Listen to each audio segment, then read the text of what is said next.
Chapter number 6. Name of the chapter is Application of Derivative.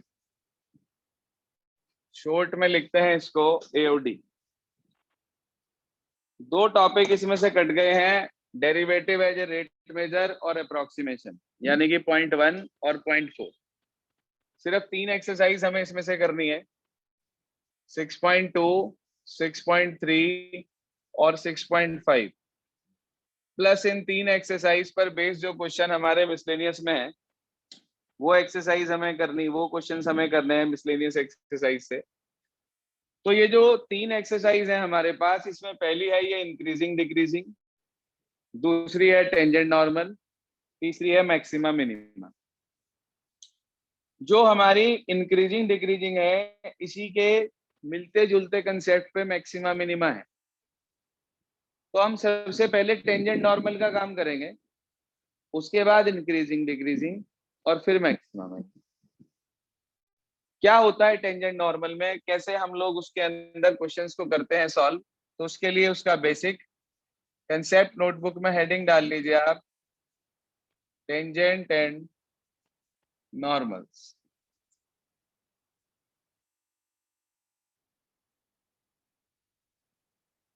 Sir मान लीजिए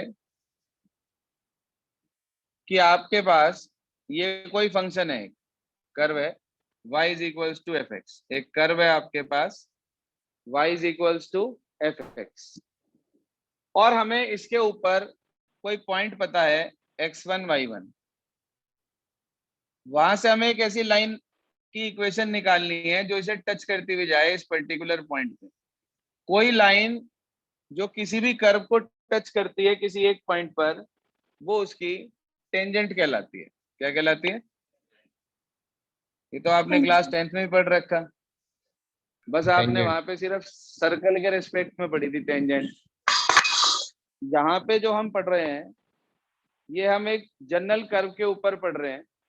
curve हमारे पास y is equals to f x में कुछ भी हो सकता है, क्यूबिक भी हो सकता है, बाई क्वाड्रेटिक भी हो सकता है, पावर 5 वाला भी हो सकता है, कोई भी फंक्शन हो सकता है.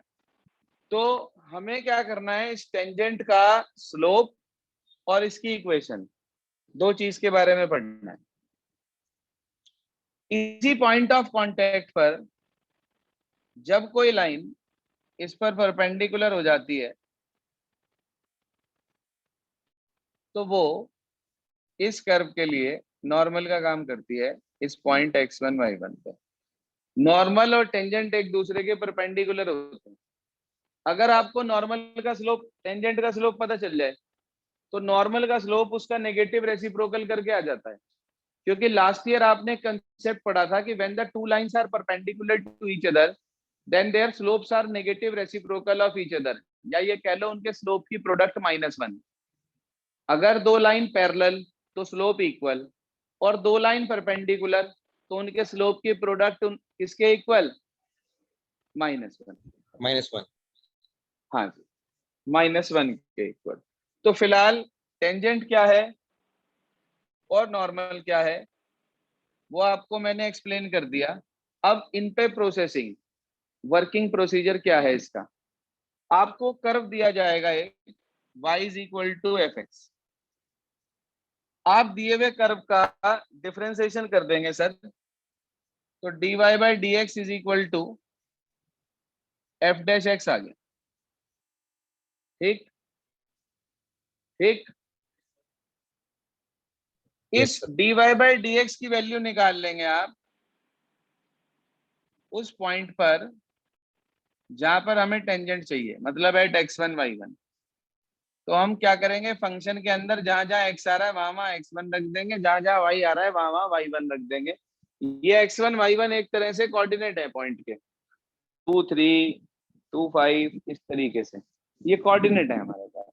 तो वो जो पॉइंट होगा आपके पास वो आप उठाकर इस डिफरेंशिएशन वाले पार्ट में रख देंगे, और एट वंस आपको जो वैल्यू मिलेगी यहां से, ये जो वैल्यू आपको मिलेगी एफ डैश x1, यही कहलाएगी स्लोप ऑफ टेंजेंट. क्या कहलाएगी? Slope of tangent. Slope of tangent. ये आ गया जी हमारे स्लोप ऑफ टेंजेंट, ये तो हमें मिल गया। अब मुझे इक्वेशन निकालनी है टेंजेंट की। क्लास 11th में एक चैप्टर हुआ करता था straight lines, chapter 10। Yes sir. Various types of lines पढ़ी थी आपने उसके अंदर। Equation of line passing through 2 point, equation of line having its slope and coordinate given, intercepts given, x intercept given or slope given, y intercept given or slope given. So many categories are there. So out of that categories, there is one category, slope point form. We are having slope of tangent f dash x1 as well as point through which tangent passes on the curve. ठीक है, दो चीजें आपको पता चल गई। Point आपको पता चल गया जहां से टेंजेंट पास हो रही, स्लोप आपको पता चल गया। आपको इक्वेशन निकालनी टेंजेंट की। देखिए सर, इक्वेशन ऑफ टेंजेंट निकाल रहे हैं। लास्ट ईयर जो वो फार्मूला था इक्वेशन का, वो कुछ ऐसे था, y minus y one equals to slope, y minus y one equals to slope into x minus x one. याद है क्या कुछ? Yes sir. Yes sir. x1 y1 point था और ये स्लोप हमने अभी निकाला, ये यहाँ पुट कर दिया, तो इक्वेशन आ गई टेंजेंट की। ये हमारे पास आधा काम खत्म हो गया, 50%। अब हमें नॉर्मल के लिए वर्किंग करनी है। सर मैं आपसे पूछना चाहता हूँ, नॉर्मल टेंजेंट के साथ कैसा एंगल बना रही है? 90 डिग्री। 90 डिग्री का। तो इसका ये मतलब हुआ, मैंने यहाँ बताया पहले कि भाई normal is perpendicular to tangent, तो इसका मतलब ये हुआ एम नॉर्मल। एब नॉर्मल नहीं कह रहा हूं मैं, एम नॉर्मल मतलब slope of normal into slope of tangent equal किसके होगा भाई? -1। माइनस। आपको टेंजेंट का स्लोप पता है, उसकी वैल्यू यहां रख दीजिए, तो एम ऑफ नॉर्मल आपके पास आ जाएगा -1 अपॉन, इसे नीचे ले गए, एफ डैश x1।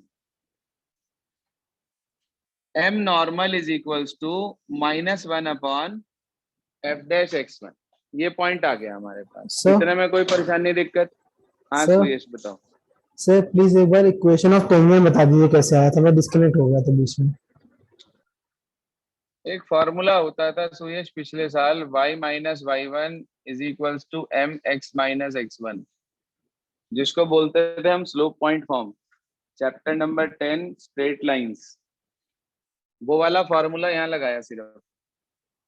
ये आपको इक्वेशन याद करनी है, y minus y one equals to slope और x माइनस x1। स्लोप जो है वो आपको यहाँ से मिलेगा, वैल्यू उठाकर पुट करनी है, ये कोऑर्डिनेट है x1 y1 जो आपको दिए जाएंगे या आपको फाइंड आउट करने होंगे, और आपको इक्वेशन मिल जाएगी टेंजेंट की। सर हमने dy बाय dx किया, तो सर जो हमारे पास डिफरेंशिएशन हमने किया x y का, सर वो हमारा स्लोप कैसे होगा? अभी आप टेंशन ना लें, आराम से बैठे, अभी मैं आपको क्वेश्चन बताऊंगा, वो क्लियर हो जाएगा। एक्चुअल में dy by d x slope क्यों होता है, इसकी भी वजह होती है। एक्चुअली आप लोगों ने एक फार्मूला पढ़ा था, m is equals to tan theta. Yes sir. और डिस्टेंस टाइम ग्राफ के अंदर आप लोगों को याद हो, आपने पढ़ा था परपेंडिकुलर अपॉन बेस होता था। ये परपेंडिकुलर, ये बेस, यहाँ थीटा होता था। तो ये परपेंडिकुलर अपॉन बेस बेसिकली हमारे पास टेन थीटा कहलाता है ट्रिग्नोमेट्री के अंदर। तो ये चीज बेस कहलाती है, सॉरी स्लोप कहलाती है हमारे पास। ये क्लास 9 से चला रहा है स्लोप, कोई आपके पास क्लास 12 का टॉपिक नहीं है। स्लोप जो मैं आपको बताने जा रहा हूँ, it is topic of class 9, physics में पढ़ा था आप लोगों ने। डिस्टेंस टाइम ग्राफ के अंदर परपेंडिकुलर अपॉन बेस को स्लोप कहा जाता था। फिर वही चीज क्लास 11th में आकर आपके पास पाई टेन थीटा की फॉर्म में और या 2 पॉइंट फॉर्म में। यहाँ पर आपको बताया जा रहा है कि किसी भी कर्व का अगर आप डिफरेंशिएशन करके उसमें वो पॉइंट पुट कर देंगे जिस पॉइंट पे आपको टेंजेंट चाहिए, तो वो कहलाएगा स्लोप ऑफ टेंजेंट। तो आपको स्लोप के कितने सारे फॉर्मूले मिल गए? 9 से मिला था परपेंडिकुलर अपॉन बेस, 11 से आपको मिला था m equals to tan theta, दूसरा मिला था y2 minus y1 upon x2 minus x1, चौथा फार्मूला मिला था minus a upon b minus coefficient of x upon coefficient of y करके एक फार्मूला पढ़ाया गया था for the equation ax plus by plus c equal to 0। और यहाँ पर आपने सीखा कि when we are having a curve then we differentiate that particular curve and after differentiating we put the value where we have to find out the tangent, so at that particular point we will get the slope of tangent। तो ये slope of tangent कहलाता है। ठीक है जी, topic ये class 9th का है, 12th का टॉपिक नहीं है ये। सुयश कुछ क्लियर हुआ थोड़ा बहुत? ये से पूरा क्लियर हो गया। चलिए आगे चलते हैं। हमारे पास नॉर्मल की स्लोप मिल गया नॉर्मल का। अरे भाई नॉर्मल भी तो उसी पॉइंट से पास हो रहा है जहां से टेंजेंट पास हो रही है। देखो ध्यान से, normal and tangent both passing through same point, we are having slope of normal as well as coordinate of the point. तो हम इसकी भी इक्वेशन इसी फॉर्मूले से निकाल सकते हैं। क्या बैठेगी इक्वेशन ऑफ नॉर्मल? यहां लिख रहा हूं इक्वेशन ऑफ नॉर्मल। जी हाँ, तो वो आ जाएगी आपके पास y minus y1 equals to minus 1 upon f dash x1 और into x minus x1। Sir same formula लगाया है, बस अंतर क्या आया कि पिछले वाले में हमने स्लोप रखा था उसमें टेंजेंट का, क्योंकि टेंजेंट की इक्वेशन निकाल रहे थे। अब की बार हमने स्लोप रखा नॉर्मल का, क्योंकि हम नॉर्मल की इक्वेशन निकाल रहे हैं। दोनों एक ही इक्वेशन है, अलग अलग नहीं है।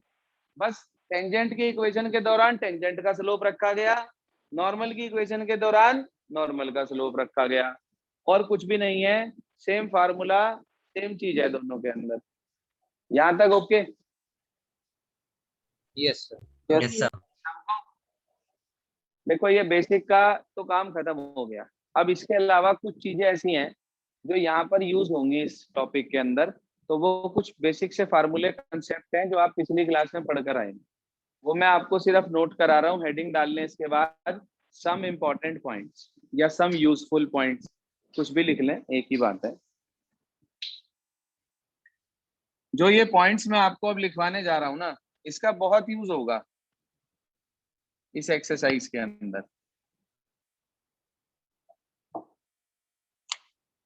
हेडिंग डाल लीजिए कॉपी में, सम इम्पोर्टेंट पॉइंट्स।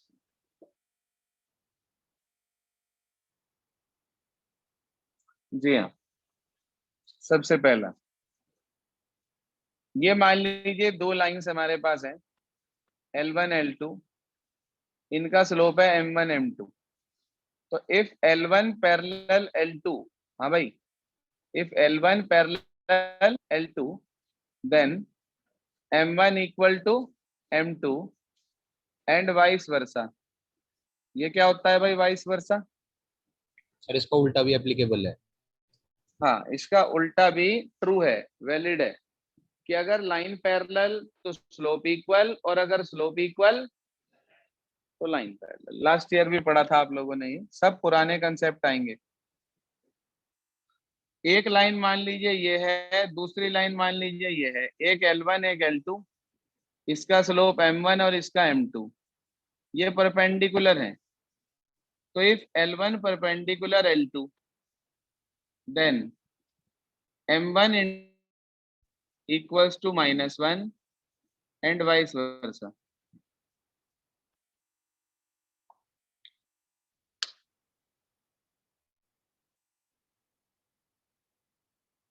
इसके बाद सुनिए आगे, तीसरा पॉइंट।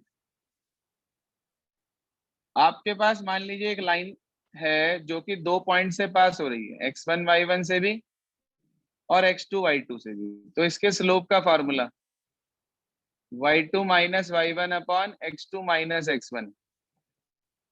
इन सब कंसेप्ट्स का यूज होगा एक्सरसाइज में, नोट करते चलें, याद भी रखें साथ साथ।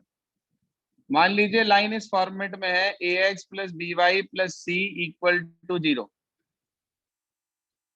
तो इस केस में स्लोप का formula minus a upon b, यानी कि coefficient of x upon coefficient of y, तो minus coefficient of x upon coefficient of y, ये फॉर्मूला।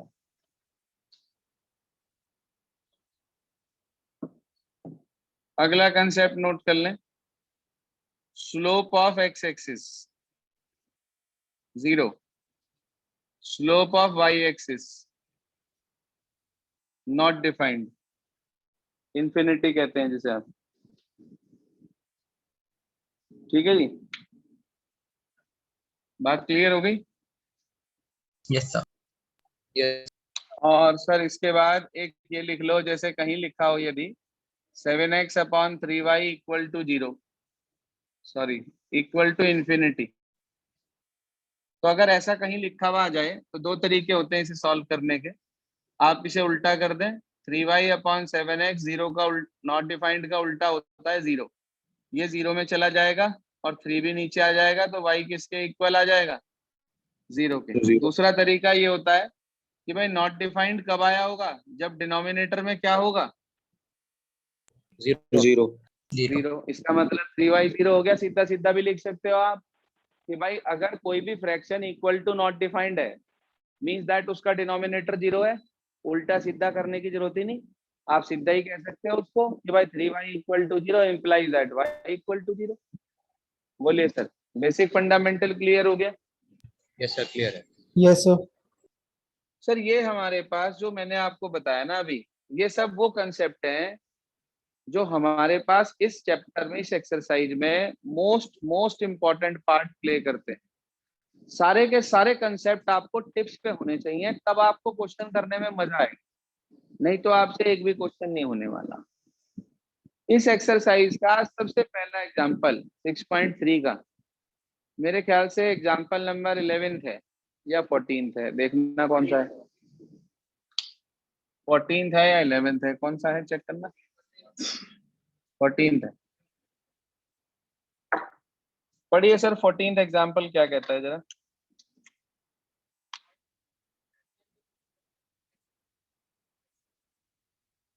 क्या दे रखा है कर्व हमें?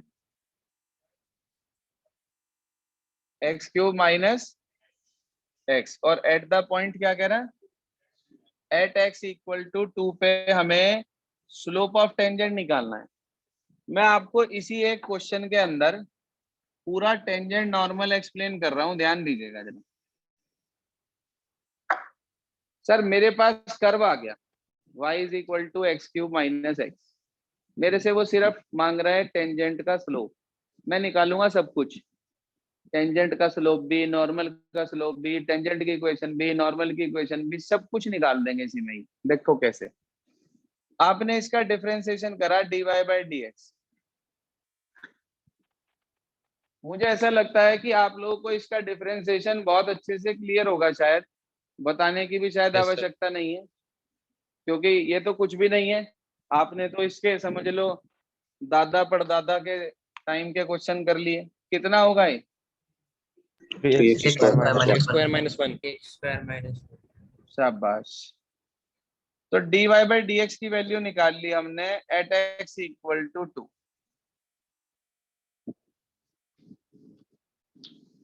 ठीक भाई, x इक्वल टू 2 पे हमने dy बाई dx की वैल्यू कैलकुलेट कर ली, तो ये आ गई हमारे पास 2 का स्क्वायर 4, 4 3 जा 12, 12 माइनस 1 कितना हो गया सर? 11। तो हम कह सकते हैं क्या कि स्लोप ऑफ टेंजेंट हमारे पास 11 हो गया? बोलिए, is this clear? Yes sir. Yes आपकी बुक में Yes, सिर्फ इतना पूछा गया और काम खत्म, लेकिन हमें पूरा करना है इसे। कैसे करेंगे आगे सुनिए ध्यान से। भाई मेरे पास स्लोप आ गया लेकिन पॉइंट नहीं है, पॉइंट का सिर्फ एक्स कोऑर्डिनेट है, तो मैं क्या करूंगा? Put x is equal to 2 in equation first, उससे हमें y कोऑर्डिनेट मिल जाएगा, क्योंकि पॉइंट बेसिकली ये कर्व के ऊपर है, तो इसका मतलब x इसमें पुट करते ही y मिल जाएगा मुझे। Yes, y की वैल्यू आ जाएगी 2 का क्यूब माइनस 2, 8 माइनस 2 कितना हो गया? 6. तो पॉइंट आ गया क्या 2,6? बोलिए सर, पॉइंट आ गया 2,6। Yes, sir. Yes, sir. अब आपके पास पॉइंट मौजूद है, आपके पास स्लोप मौजूद है, आपको इक्वेशन निकालनी बेटे टेंजेंट की। कोई बात नहीं, आपने फॉर्मूला लगा दिया, y minus y1 equals to slope और x माइनस x1 रख दो by value. y minus 6 is equals to 11 into x minus 2, अंदर मल्टीप्लाई कर दी, यही आएगा। इन्हें उधर ले गए, 11x minus Y minus 22 plus 6, तो माइनस का 16 हो गया क्या? Yes, sir. सर किसकी इक्वेशन आई? So tangent. टेंजेंट की। तो ये हमारे पास टेंजेंट की इक्वेशन आ गई। अब हमें चाहिए नॉर्मल की इक्वेशन, तो आप निकाल लेंगे पहले स्लोप ऑफ नॉर्मल। टेंजेंट का स्लोप 11 है, नॉर्मल का स्लोप इसका नेगेटिव रेसिप्रोकल होगा, बोलिए क्या होगा?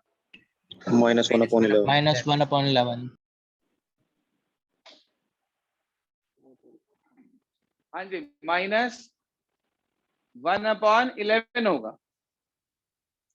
तो आपको वैल्यू मिल गई इसकी -1/11। अब हमें इक्वेशन निकालनी है नॉर्मल की। सर पॉइंट तो वही रहेगा, y minus y1 equals to slope into x minus x1। यहां तक कोई परेशानी? No, sir. बस क्रॉस मल्टीप्लाई कर दीजिए, बोलिए 11y minus 66 equal to minus x plus 2, इसे इधर ले आएंगे तो ये आ गया x plus 11y minus 68 equals to 0। ये आ गई आपके पास इक्वेशन ऑफ नॉर्मल। बहुत भारी काम, बिल्कुल sir. समझ में नहीं आया। आगे आज आपको करना क्या है वो नोट करें अपने पास। इस एक्सरसाइज के जितने भी एग्जाम्पल हैं, मेरे ख्याल से बहुत ज्यादा नहीं है, 5-6 ही हैं, 14 से 20 तक हैं शायद। 14 से 20 तक के तो एग्जाम्पल करने हैं, और शुरुआत के सिर्फ 10 क्वेश्चन ट्राई करने हैं, सिर्फ 10।